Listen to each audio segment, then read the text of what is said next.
సొరకాయ సగ్గుబియ్యం పాయసం. సొరకాయని తురుముకొని ఇలా నేతిలో వేయించుకోవాలి. గ్లాసు వాటర్, 3 సగ్గుబియ్యం. నానబెట్టి ఉంచిన సగ్గుబియ్యంలో తొందరగా ఉడుకున్నాయి. పాలు పోతున్నాయి ఇప్పుడు.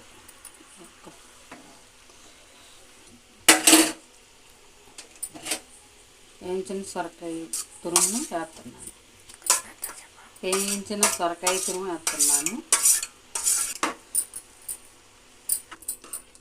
కరగబెట్టుకుని వడపోసిన పాకం.